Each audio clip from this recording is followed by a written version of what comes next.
한 번 더 잠깐 기도하겠습니다. 하나님 아버지 감사합니다. 오늘 말씀을 나눌 수 있도록 은혜 주셔서 감사합니다. 전하는 입술이나 듣는 모든 이가 오늘 전하고자 하는 주님의 메시지를 마음에 새길 수 있도록 성령 하나님께서 역사해 주옵소서. 예수님의 이름으로 기도하옵나이다. 아멘.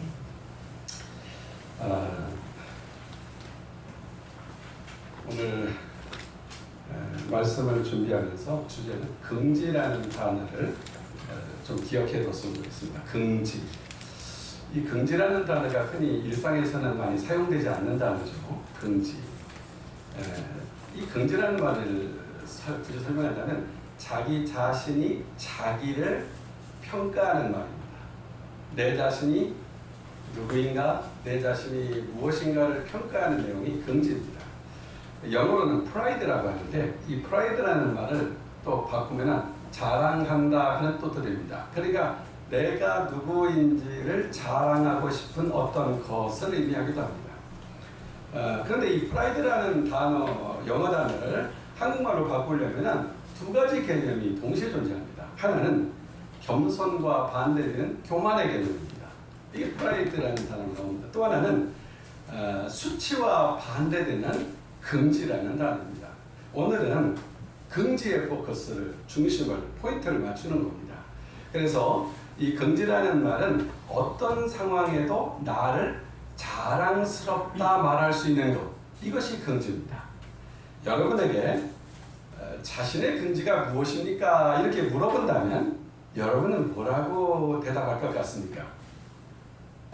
떠오르나요? 순간 떠오르나요? 예. 여러분 자신이 긍지에 대해서 오늘 말씀을 들으면서 여러분 자신의 긍지가 아닌 그리스도인으로서의 긍지를 다시 한번 회복할 수 있는 귀한 시간이 됐으면 좋겠습니다. 네. 우리가 읽은 본문 말씀을 살펴보면은 간단하게 보면은 바울은 지금 왕과 총독 그리고 고관 대작들에게 둘러싸여져 있습니다.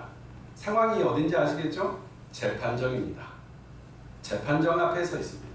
쇠사슬에 묶인 채 초라한 모습으로 서 있는 바울의 모습을 그려볼 수 있습니다.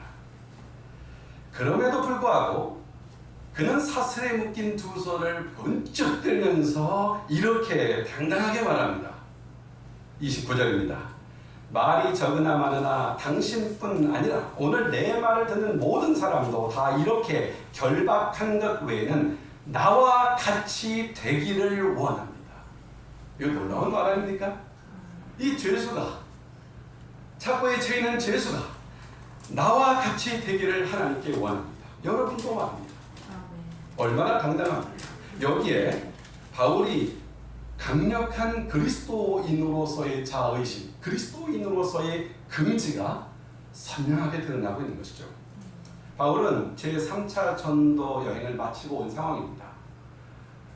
율법주의자들이 바울이 복음을 전한다는 말을 듣고 바울만 오면은 잡아서 죽이겠다, 이런 결사대를 조직하고 지금 예루살렘에서 버티고 있는 상황입니다. 바울은 유대인들에게 잡힐 것을 다 알았습니다. 그럼에도 불구하고 예루살렘으로 돌아왔습니다. 그는 죽음을 두려워하지 않았습니다. 유대인들에게 결국은 붙잡혔고 2년 동안 가이사라에 있는 총독의 감옥에 갇혀 있었습니다. 그런데 바로 이 사실이 유대 총독 베스토에게는 골칫거리입니다. 왜냐하면 바울을 석방하자니 유대인들의 민심이 동요할 것 같고 그대로 가두어두자니 바울의 혐의가 없어요. 이런 상황을 직시한 사도 바울은 자신이 로마 시민권자라는 사실을 앞세워서 로마 황제에게 상소를 합니다. 그러니까 로마 총독 베스토는 더 큰 고민에 깊이 빠지게 됐어요. 왜냐하면 죄수를 황제에게 권하려면 뚜렷한 죄목을 적어야 되는데 그게 뚜렷하지 않아요. 그렇다고 놔두려고 하니 문제는 유대인의 폭동이 걱정되는 거예요. 때마침 팔레스틴 북부를 통치하던 아그리파 왕이 베스토를 방문합니다. 자신이 어떻게 이 문제를 풀어갈까 고민하던 이 베스토 총독은 하나의 꾀를 내죠. 이 기회에 정치적 부담을 좀 덜어내자. 그래서 아그리파 왕이 와 있는 그 자리에서 재판정을 열어줍니다. 재판 자리에서 바울은 먼저 아그리파 왕을 향해 자신이 어떻게 예수를 믿게 되었는지, 또 왜 유대인들이 무엇 때문에 자신을 미워하게 되었는지를 설명을 합니다. 그리고 23절에서 드디어 그가 증거하고자 했던 복음의 핵심을 말하죠. 그리스도가 고난을 받고 죽으신 자 가운데서 살아나심으로 말미암아 이스라엘 백성들이 오랫도록 소망하던 그 일이 성취되었습니다 라고 증거를 합니다. 그러자 베스터 총독이 바울의 말을 막으면서 바울아, 너 미쳤구나. 내 많은 학문이 너를 미치게 한다. 이러면서 말문을 박습니다. 그러나 그 기세에 밀릴 바울이 아니죠. 그는 25절에서 이렇게 말합니다. 베스토가 가요. 내가 미친 것이 아닙니다. 참되고 온전한 말을 하고 있습니다. 그리고 바울은 그 시선을 아그리파 왕과 그의 누이 동생 베니게를 향합니다. 아그리파 왕이요, 당신은 잘 알지 않습니까? 선지자를 믿고 있지 않습니까? 예수의 이야기도 들었지 않습니까? 구약에서 뭐라고 했습니까? 장차 인류의 구원자이신 하나님의 아들이 이 땅에 오면 고난받고 죽으신다고 하지 않았습니까? 그리고 그는 죽은 지 사흘 만에 살아나셨지 않습니까? 구약에 말씀했던 그 내용이 그대로 실현된 것을 왕은 아시지 않습니까? 왕이요, 나사렛 예수의 이야기를 다시 한번 들어보십시오. 그는 십자가에 죽으셨습니다. 말씀대로 3일 만에 살아나셨습니다. 이 예수야말로 구약이 말씀하고 있는 메시아, 그건 맞습니다. 이 사실을 왕이 좀 더 논리적으로 이해한다면 제가 전하는 예수 그리스도가 인류의 구원자라는 것을 조금 더 의심하지 않고 믿게 될 것입니다. 이렇게 설명하고 있는 겁니다. 이때 이 말을 들은 왕이 뭐라고 합니까? 28절, 내가 적은 말로 나를 권하여 그리스도인이 되게 하려는 거다. 이 말이 뭡니까? 나 그리스도 믿지 않아. 네가 아무리 설득해도 나 안 넘어가. 이런 뜻입니다. 웬만한 사람 같으면 이 정도에서 입을 다물고 물러났을 겁니다. 그러나 바울은 멈추지 않습니다. 그리고 한 말이 29절입니다. 오늘 말씀의 핵심 구절입니다. 말이 적으나 많으나 당신뿐만 아니라 오늘 내 말을 듣는 모든 사람도 다 이렇게 결박된 것 외에는 나와 같이 되기를 하나님께 원하나이다. 놀라운 말씀 아닙니까? 얼마나 확신에 찬 말입니까? 당신도 나와 같이 되기를 바란다. 누굽니까? 그 둘러쓴 사람들이 누구냐고요? 그들을 향해 사는 말입니다. 적어도 나도 당신과 같이 되기를, 당신도 나와 같이 되기를 바란다는 이 말 속에는 세 가지 의미를 갖고 있어요. 첫째는 왕이요, 당신은 나보다 나은 게 없습니다. 결국 인생의 승자는 당신이 아니라 바로 내가 될 것이기 때문입니다. 이런 고백이 담겨있는 겁니다. 나아가서 예수 없는 왕보다 예수 믿는 죄수가 되는 것이 더 좋은 것입니다. 그러니 예수를 믿으십시오. 예수를 영접하지 않는다면 아무것도 아닙니다. 이런 말이 담겨있는 겁니다. 더 나아가서 나는 당신의 가진 것 중에 하나도 부러워하는 것이 없습니다. 이런 뜻입니다. 놀랍지 않습니까? 한번 이 상황을 그려보세요. 한 사람은 왕이고 한 사람은 죄수입니다. 화려한 자주색 옷을 입은 왕과 쇠고랑을 차고 있는 초라한 죄수, 진홍색 광복으로 차려입은 고관 대적들이 둘러있고 로마의 고급 장교들이 진을 치고 있습니다. 이 세상적으로 화려한 그들이 바울을 보고 있습니다. 그들은 부와 권세를 누리고 있었고 인생을 즐기는 사람들이었고 세상 지혜를 터득했다고 자부하는 사람들이었고 당대의 최고의 부와 권력을 가진 자들이었습니다. 재판정 분위기가 얼마나 압도적이었을까를 그려보십시오.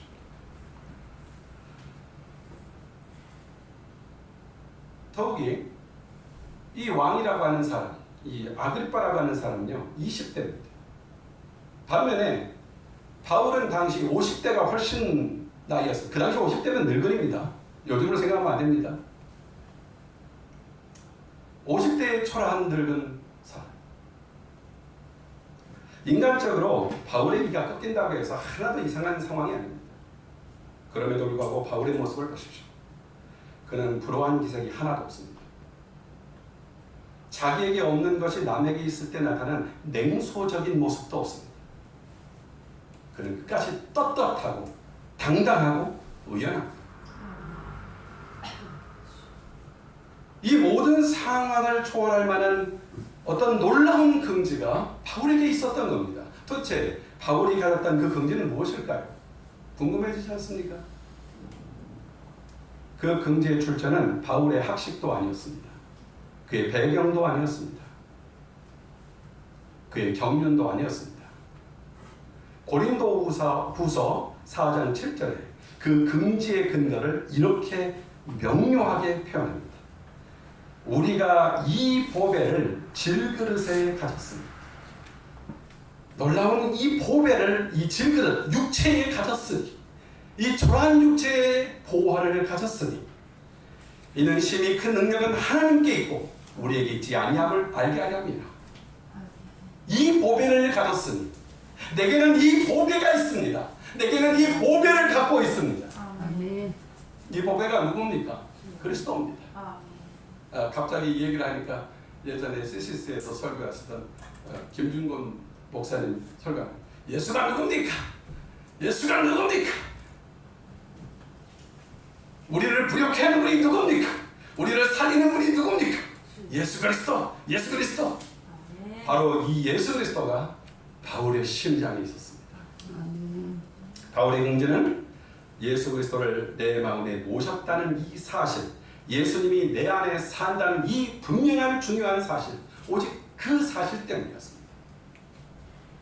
예수님을 알고 난 후 그는 생각의 밑바닥부터 변화를 일으켰습니다.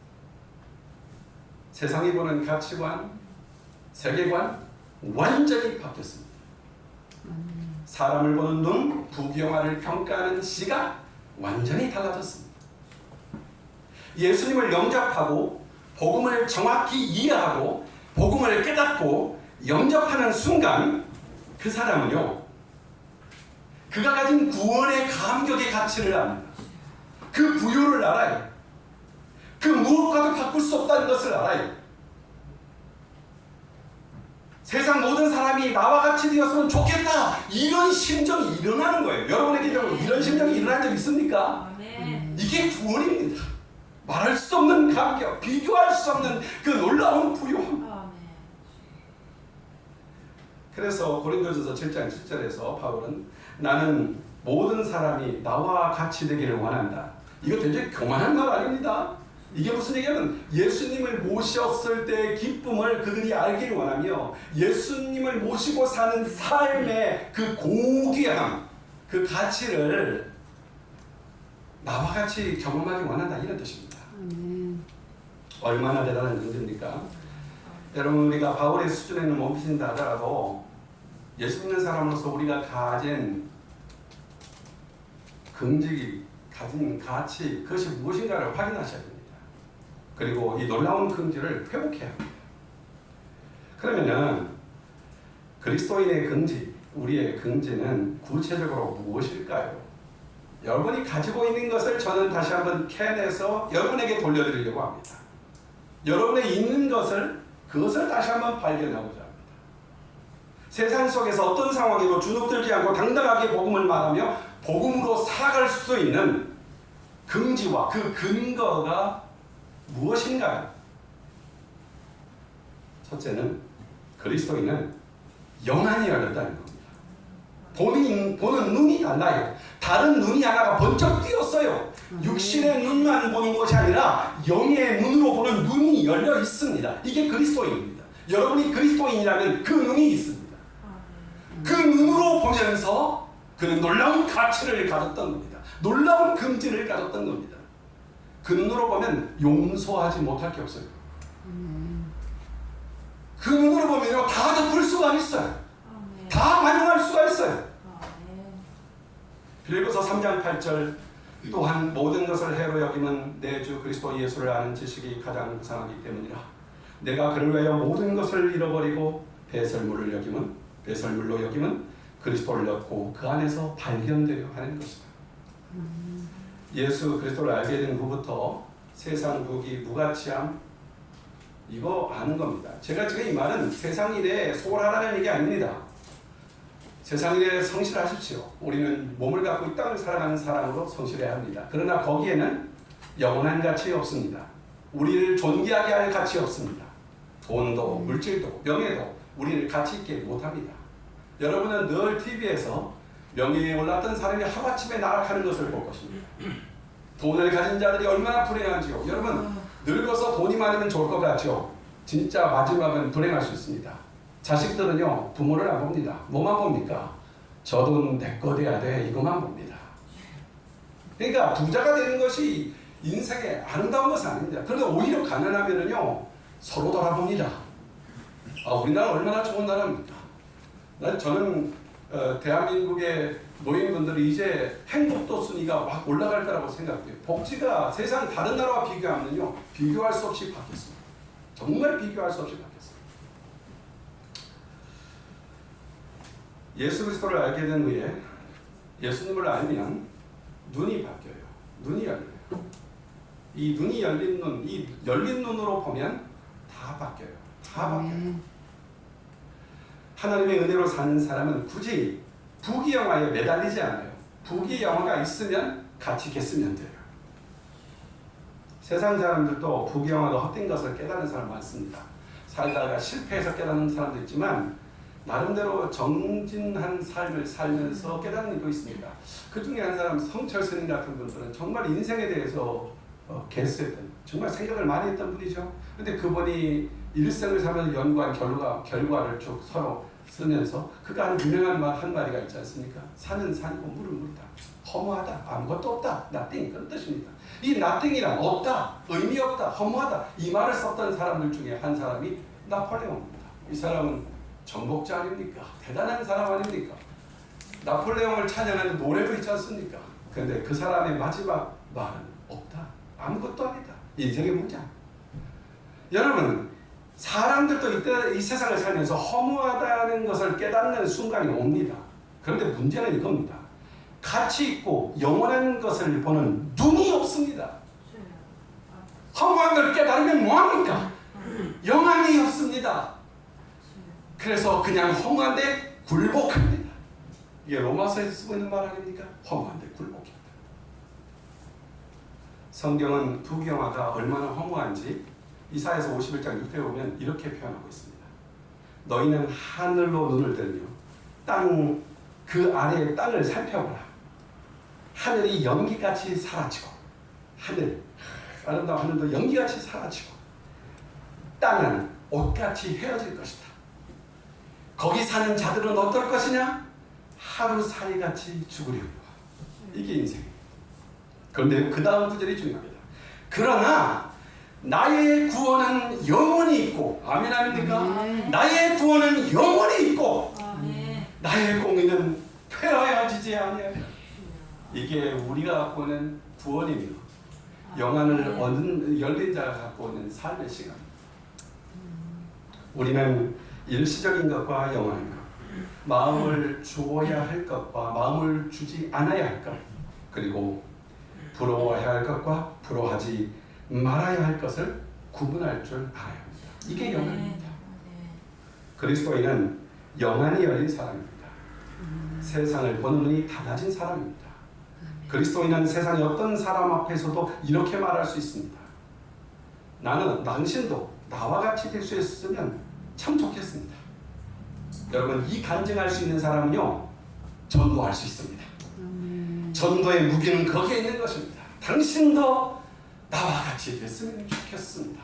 이 심정이 없는데 어떻게 전도가 되겠어요? 안 그렇습니까? 영안이 열린 사람은 이 고백할 수 있습니다. 아멘. 더 나아가서 그리스도인 된 우리의 긍지는요 세상 사람이 결코 갖지 못한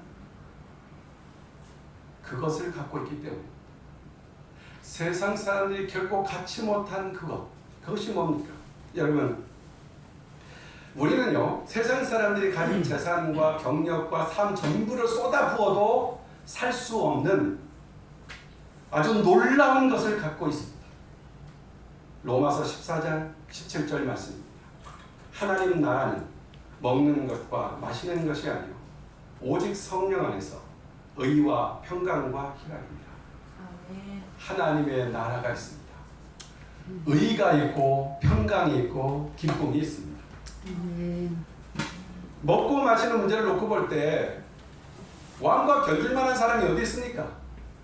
게다가 떡 한 조각으로 겨우 연명하는 죄수의 입장인 바울과 비교가 되겠습니까? 하지만 그에게는 하나님이 주시는 의가 있었습니다. 의, 죄사함, 언제든지 정결한 마음, 깨끗한 마음, 거듭남, 이 부요를 누리고 있었습니다. 그에게는 하나님이 주시는 평강이 있습니다. 평안합니다. 그에게는 세상이 모르는 기쁨이 있었습니다. 그 무엇에도 얽매일 수 없는 영원한 자유. 여러분이 그걸 갖고 있는 사람입니다. 제발 꺼내서 보십시오. 제발 꺼내서 그것을 누리십시오. 이게 그리스도인의 자긍심의 근거입니다. 그럼 재판장을 한번 둘러보십시오. 17세의 왕이 된 아그리파. 왕권을 유지하기 위해서 조금만 대적만 나타나면 그냥 죽여버립니다. 요즘 회사에서도 그러잖아요. 나보다 뛰어난 사람을 미리 죽인대요. 미리 처리해야 자기가 그 자리에 오르니까. 아그리파가 그렇게 살았어요. 그러니 자신의 권좌를 넘보는 사람을 무조건 죽이는 이런 사람에게서 평안이 있었겠습니까? 버니게는 어떻습니까? 그녀는 공주였지만 결혼에 실패했습니다. 그것도 한두 번 실패한 게 아니에요. 여러 번 실패했습니다. 그리고 오빠에게 지금은 얹혀 살고 있습니다. 왕가의 옷을 입고 비단 옷을 입고 진수성찬을 먹고 있지만 과연 그 마음이 평안하겠습니까? 기쁨이 있겠습니까? 그들은 요란하게 꾸미고 앉아있지만 평안도 기쁨도 희락도 없습니다. 바울은 그들의 참모습을 보면서 이렇게 말한 겁니다. 당신들도 나와 같이 되기를 원합니다. 그리스도인은 세상 사람이 모르는 큰 은혜를 받으며 살아갑니다. 여러분, 말씀을 통해 말씀 앞에만 서면 평안과 기쁨과 의로움이 샘솟듯 일어납니다. 이 말씀 앞에 서십시오. 성경을 잘 안 읽던 분들 성경 읽기 시작하십시오. 이거 경험합니다. 여러분이 그리스도인이라면 이 기쁨, 평안 누릴 수 있습니다. 우리는 기도함으로 내일의 염려에 얽매이지 않는 자유가 있습니다. 너희가 얻지 못하면 구하지 아니하기라고 했지 않습니까? 들고 나가면 됩니다. 그러나 아그리빠와 버니게를 보십시오. 그들에게는 이런 자유가 없습니다. 이것이 바울이 긍지를 가지고 그들과 대면할 수 있었던 근거였습니다. 하나님의 은혜, 언제나 누리는 의와 희락과 평강. 당신도 나와 같이 되기를 바랍니다. 여러분에게 바울이 누린 이 그리스도인의 긍지가 있습니까? 가졌음에도 불구하고 누리지 못하는 건 아닙니까? 오늘부터 다시 한번 시작을 해보십시다. 영안이 되었다는 말은요, 우리에게 눈이 두 개 있다는 얘기입니다. 육적인 눈이 있고 영적인 눈이 있다는 겁니다. 우리는 이 세상에 살면서 그리스도인은 이제 육안은 내려놔야 합니다. 보지 말라는 게 아니에요. 물건에 부딪히면 안 되니까 보세요. 그러나 우리가 사람을 볼 때는 영안으로 보는 겁니다. 영안으로 보면 다 용서가 됩니다. 여러분을 모함하고 억울하게 한 사람도요, 그 사람이 그럴 수밖에 없는 처지니까 했겠지. 살면서 얼마나 고달프면 그랬을까. 이 세상에 살면서 얼마나 두렵게 사나, 힘들게 사나, 쪼들리고 사나. 저들에게 게다가 영생까지 없다면, 죽은 이후에 대책이 없다면 저들은 얼마나 불쌍합니까? 그래서 용서해 주는 겁니다. 왜냐하면 나는 그게 있잖아요. 지금 당해도 주님이 다 갚아주잖아요. 여러분 안에 의로움과 평강과 기쁨이 있습니까? 있습니다. 그걸 꺼내서 누리면 됩니다. 뚜껑을 닫아놓지 마시고. 그걸 누리는 방법이 뭐라고요? 말씀과 기도입니다. 방법이 없습니다. 말씀과 기도입니다. 하나만 더 살펴보겠습니다. 그리스도인의 긍지는 영원한 생명, 영생을 가지고 있습니다. 요한복음 11장 25절에 보면은 예수님이 이렇게 묻습니다. 나는 부활이요 생명이니 나를 믿는 자는 죽어도 살겠고 살아서 믿는 자는 영원히 죽지 아니하리니 내가 이것을 믿느냐? 이렇게 묻습니다. 내가 너무 빨리 말해서 기억이 안 나나요? 여러분이 똑같은 질문을 받았어요. 그때 마리아가 고백합니다. 주여 그러하오이다. 주는 그리스도시요 세상에 오시는 하나님의 아들이신 줄 내가 믿습니다. 아멘. 예수님, 당신은 참 하나님이시며 참 사람이시며 죄가 없으신 완전한 구원자이시고 나를 위하여 십자가에 죽으시고 부활하시고 승천하셔서 성령을 보내주시고 그리고 나를 영원히 이끄시고자 장차 재림할 나의 유일한 구원자이십니다. 이거 고백하는 겁니다. 여러분에게도 이 고백이 있으시죠? 예수님이 누구신가에 대한 고백이 있지 않습니까? 이 믿음이 있습니다. 그렇다면 우리에게 영생이 있는 것입니다. 영생에 대해 우리 주님은 이렇게 말씀하십니다. 마태복음 16장 16절. 사람이 만일 온 천하를 얻고도 제 목숨을 잃으면 무엇이 유익하리요? 사람이 무엇을 주고 제 목숨을 바꾸겠느냐? 이 말이 뭔지 압니까? 영원한 목숨을 가질 수 있다면 실패하면 어떻겠노? 망하면 어떻겠노? 그런 얘기입니다. 영원한 생명이 있는데 실패하면 어떻고 망하면 어떻고 안 되면 어떠냐 말입니다.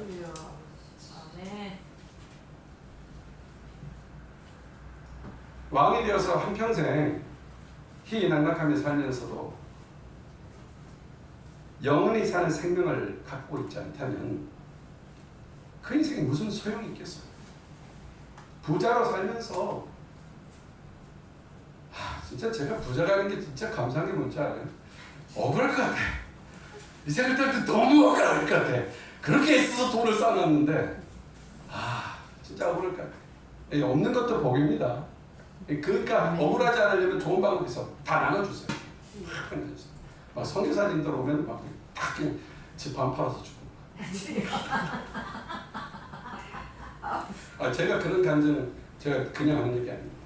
예전에 제가 보성교회라는 교회에서 이렇게 심하고 있을 때 제가 부목사로 심할 텐데 지금은 그분 이름을 내가 얘기해 줄 텐데 김기현 집사님 그런 분 성가 지휘하셨던 분인데 그분은 오랫동안 그 당산동에 있는 옛날 신비바 아파트에 사시던 분인데 그분이 볼리비안가 어디 이렇게 그 선교사 가셨어요. 그분 평신도셨어요. 근데 그분이 교회 건축인가 뭐 할 적에 자기 집을 딱 팔아서 전세로 갖고 절반을 헌금하더라고요. 와, 놀랍죠? 억울하지 않으면 해버리세요. 쌓아놓고 가면 참 억울할 겁니다. 우리 그 사랑하는 저기 안양 우리 교회 대중의 부자 되겠다 싶어요. 자, 그러다 보니까 그 예화를 옆으로 빗나가 보니까 말씀을 갖다 딱 놓죠. 자, 중요한 건 이것입니다. 생명을 잃으면, 영생을 놓치면 다 잃을 겁니다. 모든 것을 잃어버리더라도 영생만 소유한다면 거지 나사로와 같은 인생을 살지라도 후회할 것이 없습니다. 아멘. 생명이 소중합니다. 아멘. 인생에게 중요한 것은 영생하는 구원입니다. 여기에 동의하십니까? 아멘. 사람의 생명, 영생, 천국은 절대 필요합니다. 그러므로 세상의 다른 것은 다 포기하더라도 영생만은 놓치면 안 됩니다. 그래서 마태복음 13장 44절에서 주님은 이렇게 말씀하십니다. 천국은 마치 밭에 감추인 보화와 같으니 사람이 이를 발견한 후 숨겨두고 기뻐하며 돌아가서 자기의 소유를 다 팔아 그 밭을 샀느니라. 왜요? 그 밭에 뭐가 있어요? 보화가 있어요. 그 보화가 누굽니까? 그리스도입니다. 복음입니다. 아멘. 무슨 일이든 끝이 중요합니다. 생명의 문제에서는 더 그렇습니다. 영생을 얻었느냐 얻지 못했느냐에 따라서 인생을 잘 살았느냐 못 살았느냐가 결정되는 것입니다. 한 번 태어난 목숨은 언제고 죽습니다. 예외 없습니다. 인생의 끝이 좋으려면 영원히 누릴 영광으로 이어져야 합니다. 이게 포인트입니다. 아멘. 인생의 끝을 좌우하는 권세를 가진 분은 예수 그리스도십니다. 아멘. 그러므로 그리스도를 영접하셔야 합니다. 그리스도와 함께 사는 것입니다. 예수님은 계시록 22장 13절에서 자신을 뭐라고 고백합니까? 이렇게 소개합니다. 나는 알파와 오메가요, 처음과 나중이요, 시작과 끝이라. 예수님을 붙잡고 영생을 가진 사람은 이 끝을 잡은 사람입니다. 인생의 성패는 이 땅에서 얼마나 오래 사느냐 잘 사느냐에 있는 게 아닙니다. 본질적으로요. 여러분이 죽는 순간 가보셨어요? 아직 안 가보셨잖아요. 그래서 잘 모르는 거예요. 근데 한번 중대한 병에 걸려서 한 당신 6개월만 살아요. 이런 딱 심판 받았다고 생각해봐요. 뭐만 잡히는지 알아요? 내게 생명이 있는가의 문제입니다. 내게 천국이 있는가의 문제입니다. 이 본질적인 문제를 그제에서 보는 거예요. 영원히 살 수 있느냐 없느냐 여부에 우리 인생의 진정한 성공 여부가 달립니다. 2022년에 한국에서 발표한 그 한국인의 기대 수명치가 나왔는데 우리가 정확히 83.6세인가 약 한 84세 정도 되더라고요. 근데 지금으로부터 몇 년 전, 수십 년 전, 70년대에 나온 그 통계치를 보면은 기대 수명은 62세였습니다. 엄청나게 바뀌었죠. 근데 어떻게 보면 이렇게 볼 수 있습니다. 60세에 죽으나 80세에 죽으나 뭔 의미가 있습니까? 문제는 그 다음이 준비됐느냐의 문제. 준비된 사람은 언제 죽느냐에 의미가 없습니다. 중요한 것은 이것입니다. 당신에게 영생이 있느냐 없느냐. 여러분에게 구원의 확신이 있습니까? 오늘 적어도 천국에 갑니까? 이미 있습니까? 그러면서 우리는 날마다 복음을 들어요. 날마다 복음을 말해야 합니다. 그리고 고백해야 합니다. 날마다 복음을 전달해줘야 합니다. 인생의 마지막에 영생이 있느냐 없느냐 하는 것으로 인생은 판가름하는 겁니다. 여러분 실패하는 것이 실패가 아닙니다. 넘어지는 것이 넘어진 게 아니십니다. 여러분이 성공하는 것이 성공이 아닙니다. 우리는 성공도 하고 실패도 하고 시련도 당하고 어렵게도 지내고 병도 들고 낫기도 하고 이렇게 살아요. 마지막에 영원한 천국이 기다리고 있다면 이건 아무런 의미가 없습니다. 그냥 통과해 가면 되는 겁니다. 꿀꺽꿀꺽 꼭꼭 씹어서 꿀꺽 삼켜버리면 되는 겁니다. 세상에서 잠시 죄수로 살다가 내세에서 영원히 왕자로 사는 것. 그리고 세상에서 잠시 왕으로 살다가 내세에서 영원히 죄수로 사는 것. 비교할 수 없습니다. 때문에 사도 바울은 자신이 결박당한 것 외에는 그들 모두가 자신과 같이 되기를 원하고 있는 겁니다. 오늘 말씀을 맺으면 이제 바울과 같은 긍지가 우리 자신에게 있는지 한번 점검해 보셔야 합니다. 중요한 문제입니다. 그리스도인은 가치 있고 영원한 것을 보는 눈이 있습니다. 여러분이 그 눈을 사용하며 살아야 합니다. 여기에 여러분의 긍지의 근원입니다. 의와 평강과 희락이 여러분에게 한없이 공급되고 있습니다. 그것으로 살냐는 겁니다. 그 기쁨을 누리냐는 것입니다. 영원한 생명, 구원의 확신의 문제, 영생. 이것이 바로 우리의 긍지의 근거입니다. 그러고 보면 내가 영안이 열렸잖아요. 살아가는 삶에서 가장 필요한 게 뭐냐면요. 의와 희락과 평강인 것 같아요. 하나님의 나라인 것 같아요. 하나님의 나라를 품고 사는 거예요. 나는 하나님의 나라 시민으로 이 땅을 살아가는 거예요. 남의 애처럼 사는 거예요. 그러면 의와 평강과 희락을 누린대요. 이것을 누렸던 사람이 누굽니까? 바울입니다. 여러분에게 바울은 이렇게 말할 겁니다. 내가 누리고 있는 것 너희도 누리고 있느냐? 이렇게 부를 겁니다. 여기 아멘 할 수 있겠습니까? 아멘. 앞으로 아멘 하며 사시겠습니까? 그렇게 되기를 바랍니다. 그렇게 되기를 바랍니다. 아직도 아그리빠와 버니게가 가진 삶을 부러워하고 있는 것은 아닌가 검토해 보십시오. 그렇다면 예수님을 주로 모신 자신에 대한 모독입니다. 쇠사슬을 차고 외로이 복음을 전하는 사도 바울이 초라하게 보인다 하는 생각이 듭니까? 그렇다면 나의 신앙 어딘가가 고장난 겁니다. 우리 중에 아직도 세상 부귀영화를 하늘의 영광보다 부러워하는 사람이 있다면 성령께서 이 시간 그 마음에 임하셔서 그 능력으로 영안을 열어주시기를 바랍니다. 아멘. 이제 더욱 그리스도인의 긍지를 가지고 사십시오. 열린 영안으로 사십시오. 영안으로 보고 사십시오. 아멘. 영적인 눈으로 보고 사는 겁니다. 여기에서 긍지가 생깁니다. 이제 여러분이 세상의 사람은 결코 갖지 못하는 기쁨, 평강, 의로 이것을 누리며 사십시오. 여기에 놀라운 긍지가 일어날 것이며 관용이 나타날 것입니다. 아멘.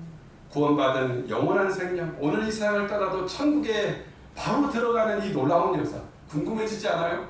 어느 순간 저는 빨리 이 세상을 떠나고 싶은 열정이 생길 때가 있어요. 아, 이 문 밖에서 과연 그리스도 안에서 어떤 일이 내게 벌어질까 너무 궁금하지 않습니까? 이 확실한 보장을 가진 영생의 삶, 모든 사람이 나와 같이 되기를 바랍니다 라고 증거하던 바울의 긍지에 찬 모습이 저와 여러분에게서 또 발견되기를 원합니다. 아멘. 존귀하신 아버지, 오늘 그리스도인이라고 우리가 살아가는데 그리스도인으로서의 긍지를 이룰 때가 있었다는 것을 고백할 수밖에 없습니다. 오늘 이 순간부터 다시 한번 그리스도인이 누리는 나의 긍지, 바울이 가졌던 그 놀라운 긍지를 우리도 갖게 하여 주옵소서. 영안으로 살게 하시고 영안으로 보게 하시고 의와 희락과 평강을 누리게 하시고 영생을 누리며 두려움 없이 이 땅을 살아가는 그리스도의 사람들이 되게 하여 주옵소서. 예수님의 이름으로 기도하옵나이다. 아멘.